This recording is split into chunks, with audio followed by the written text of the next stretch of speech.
Hello, everyone, and welcome to PISA Presents with Thunderstruck, a look into the evolution, lives, and the world of the giant sauropods. And what an amazing world it was at that. For one thing, it was ever changing, literally. Now, our continents have, of course, been moving over time, with the ratio of land to water changing as well. While that ratio is up to great debate for past ages, the Earth is currently 71% water. And having such a majority of water has allowed us to have the space for some very, large animals, like the one commonly credited with being the biggest on Earth right now, the blue whale. And while at 80 to 100 foot long, it may be slightly smaller potentially than a recent fossil find, this cutie called Paracetus, it is still larger than the biggest land animal today, which is the African elephant. Now, standing up to 13 foot tall, the elephant is larger than nearly 75% of the sauropods, a group of roughly 250 herbivorous dinosaurs walking on all 4 feet, known for a long neck, a long tail, and a small head. The other 25% is an entirely different matter. For the giant sauropods could readily be, and most likely are, the largest animals in Earth's history. How and why the sauropods grew so big is an ever-increasing tale of a near 150 million-year-old reign of Mesozoic heavyweights. Now, for the past 10 years, paleontologists have unearthed an average of 10 sauropod species annually. That is a huge amount of new information to absorb and apply, so there is a great deal of sauropod research going on recently. So, what are people learning to start with? Well, first of all, when sauropods first evolved roughly 200 million years ago, they were only at first the size of a modern rhinoceros. So cute. Now, by 165 million years ago, the first giant sauropods began appearing. Some define a giant sauropod as one weighing 28 tons. Others will define it as twice as much. For sake of argument, I'll go with the majority opinion, and let's say a giant sauropod weighs 28 tons. Now, not all sauropods were overly big. As we've just discussed, an estimated 3/4 weighed less than a large terrestrial mammal, such as the African elephant today, or a lot of mammals during their great rise, so say the Pleistocene megafauna. So really, all in all, sauropods were not necessarily even that big, but they were extremely dominant and extremely adept at adapting to their environments, really any environment for that matter, for they appeared on all continents, evolving not only the giant species but also dwarf ones, which weighed about 4 to 5 tons, found in places from Germany to even, surprise, Madagascar, places like that. Now, these species that evolved on either end of the size scale, there were over 3 dozen of them in just 100 million years. Now, that may not sound like a very high number in terms of species or really in terms of the time itself when you consider how old the Earth is, but really, when you do consider that, that's a very, very brief period to be popping out over 3 dozen new species that are so much unlike the other ones that they came from.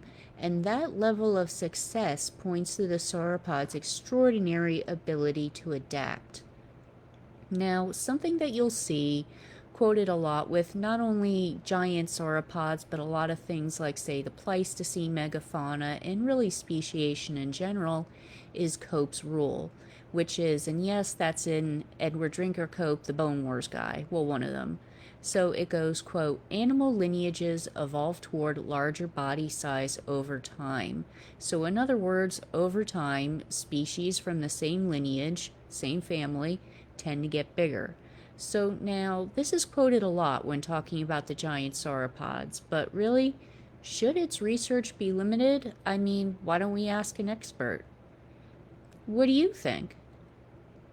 Okay, yeah, so let's make our own conclusions here.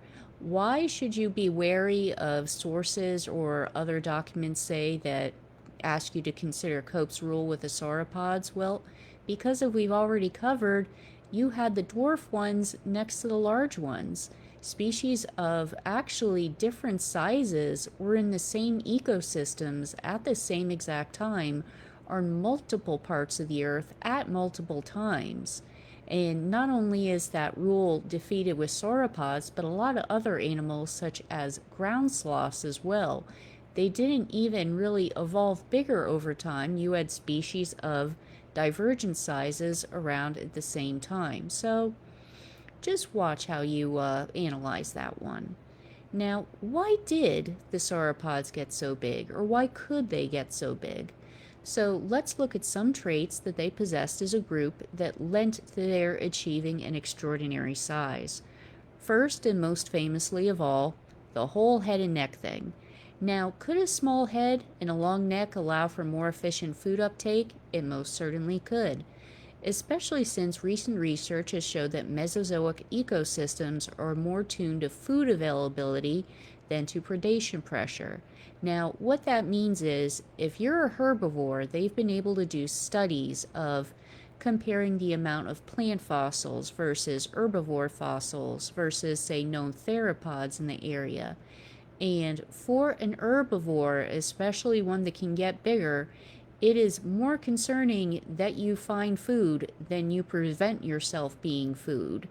And that could, yes, be in part because once you get to a certain size, you're not as much potentially of a target for predators. But really, you just need to eat a lot. And if you have a lot of other fellow herbivores in your area, you got to be able to adapt to find your own food and to continue not only yourself, your own life, but your species.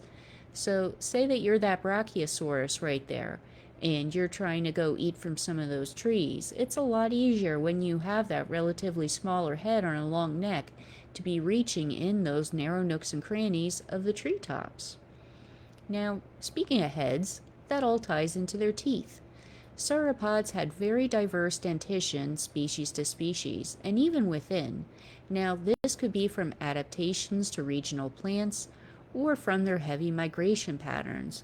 So, as an example, we'll look at Diplodocus on the left there. Now, Diplodocus had very specially designed, they're often called peg teeth. Well, the thing is, with some of those, Diplodocus and other sauropods as well, you can tell by looking at the teeth, the ones that reached from the top of the canopy, say like top of the trees, their teeth are more so attuned towards stripping plants of their leaves. Whereas if you would look at a sauropod with a smaller neck, one that would be more of a low slung model, so to speak, their teeth are more adapt towards eating close clipped vegetation on the ground. So something with a longer neck, more attuned to stripping vegetation, something that's closer to the ground, more attuned to clipping it, even also too digesting things on the ground that might not necessarily have been, say, the tastiest of morsels that just fell on the ground and you're trying to eat whatever you can get. Now, in terms of the migration, sauropods were absolutely diverse migratory animals. They would travel quite a great distance to get food, and yes, even the smaller species. Why? Because they traveled in herds. There are dinosaur trackways, a lot of other things that show that sauropods traveled in large groups. And when you're in a large group like that, you kind of got to look out for each other.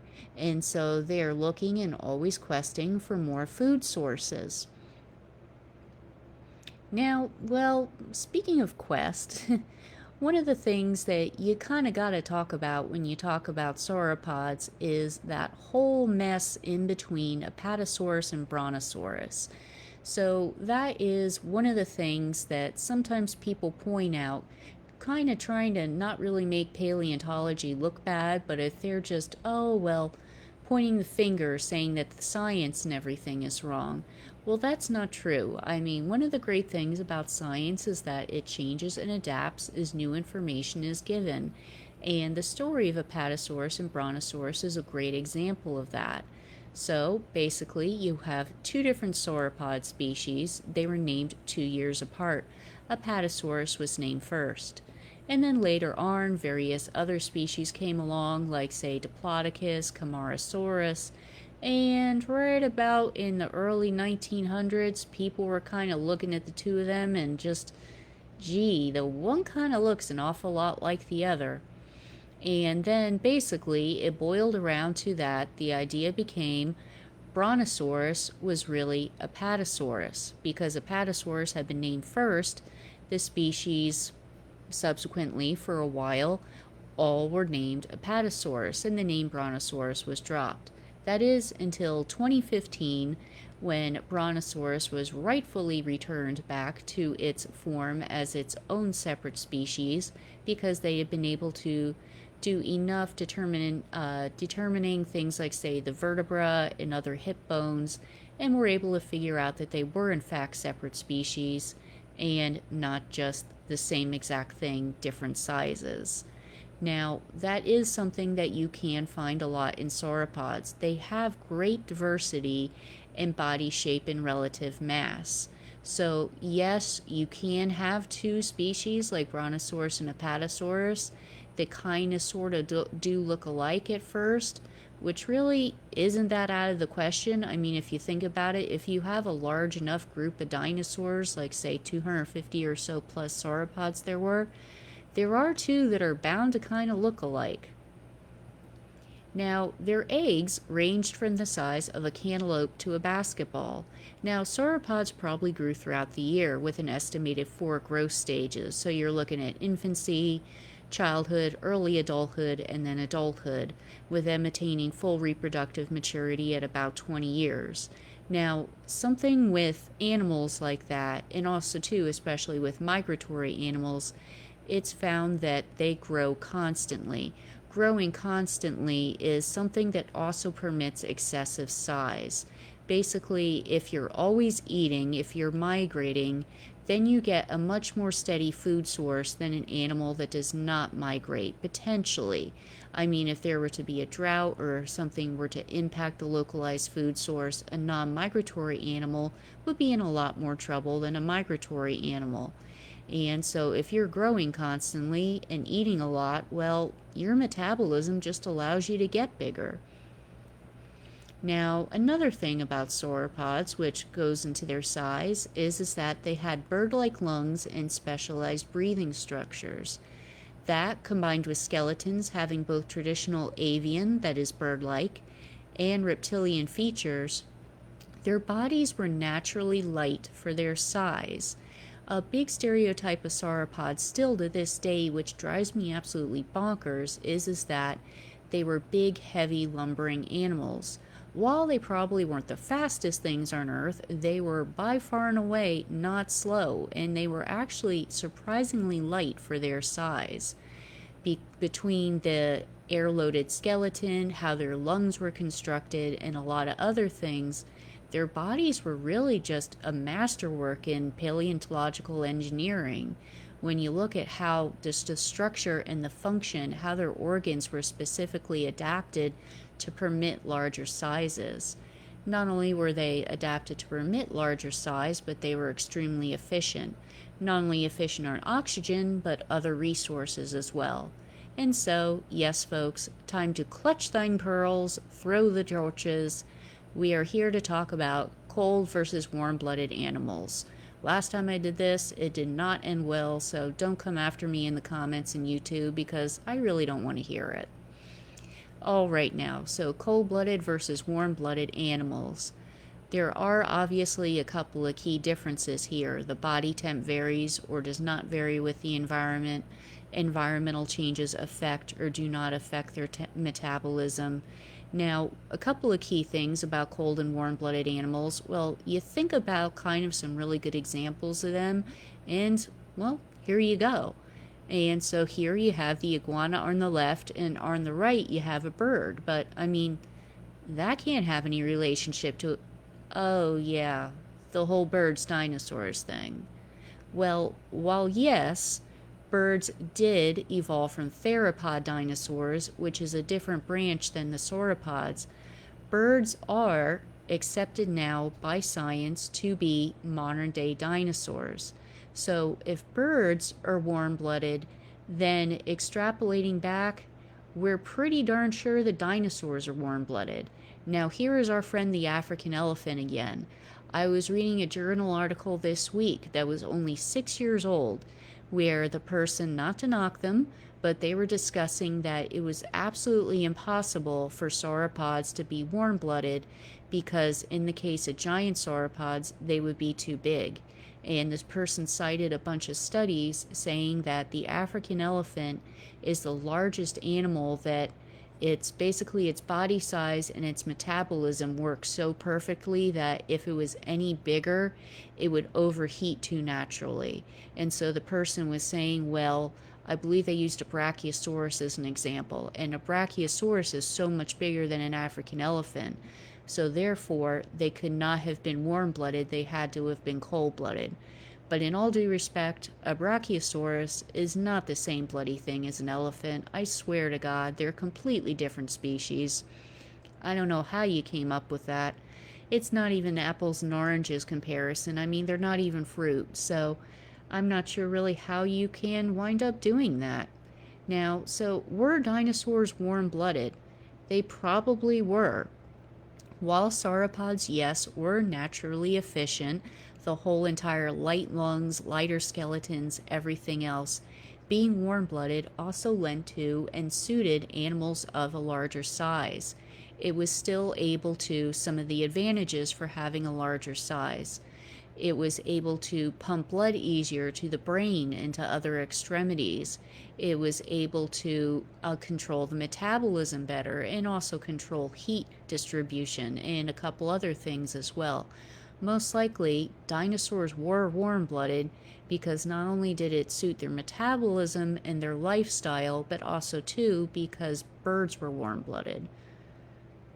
Now, we're going to look at some of our sauropod family tree right here. A couple of species we've already looked into, some familiar friends, and maybe a few new ones. So first of all, and keep in mind that these numbers are slightly up to debate because, as we'll see, some of these species are frankly not really known from a lot of samples. So here is Alamosaurus at over 30 tons. It is 85 foot long. Next is Apatosaurus, our dear friend, at about 20 tons. He is over 70 feet long. Then is Argentinosaurus at over 99 tons and over 115 feet long. Some sources I've seen peg it at 130. This is one of the primary contenders for the largest animal on Earth ever. Now, Australoposeidon magnificus, you can tell with a name like that it's going to be pretty boss. But right there, that's more or less kind of what we have. It's some of the cervical vertebra right there. Now, you may seem like, how can you name a totally different species from just vertebra? Like, how can you do that? But you can tell a lot from an animal by looking at their spine, because it indicates not only how they hold up their back and their posture, but it also can deal with weight distribution, just simply from how the bones are distributed and how you can determine how big the hole and other things for the spinal column is. Now, Australoposeidon was about maybe 82 foot long. Brachiosaurus was 31 to 52 tons. Brachiosaurus, there were actually several species, not just one, and 59 to 72 foot long, depending on said aforementioned species. So Brontosaurus is also too a genus with several species involved, with probably the most common one that you'll find, Brontosaurus excelsus, being just over 17 tons and 69 foot long. That specimen right there is in the Yale Peabody Museum of Natural History, which is, oh my God, it is chef's kiss amazing. I love that place. Everybody, if you haven't gone, go like right now. Now, Cetiosaurus, Cetio is actually a word that means whale. It is the first sauropod to be named. It's a genus with a species of over 12 tons and over 50 foot in length. Now, its name has a whale of a history. When it was first named, it was kind of named it because, well, it was big, and people figured, well, a whale's big, so they gave it that. But then the name got to be called there's a phrase in paleontology called kind of like a dumpster taxon, where more or less the people just found a species that is like, well, that's kind of big, so let's just put it along with Cetiosaurus. So that got to be a problem because for a while, all sorts of random things that looked even vaguely like it were dumped into the same group together, basically for lack of a better place to put it at the time. Thankfully, we've comprehended things a lot better since then. Here are two different specimens of Diplodocus as they are compared to an adult human being. And here is Dreadnoughtus, the wonderful, yeah, can you note the implied air quotes with how I said that? Dinosaur that was featured in one of the last Jurassic Park movies. And God help me if I find the person that did the CGI on that and the Dimetrodon. We are going to have words, my friend. We are going to have words on that Dimetrodon alone. There will. Okay. All right, gotta calm down. All right. So, right there, the things in the white are what we have of Dreadnoughtus. And as you can tell, we don't really have a lot of the neck. So, it's actually very hard to reconstruct Dreadnoughtus, first of all. And that is why there is such a divergence in the range as to what it can weigh. Because not knowing how long the neck is, you can only basically extrapolate from the vertebrae that are there. And while, yes, like I said, you can learn an awful lot from the vertebra, still, you can't really tell how long necessarily the neck is.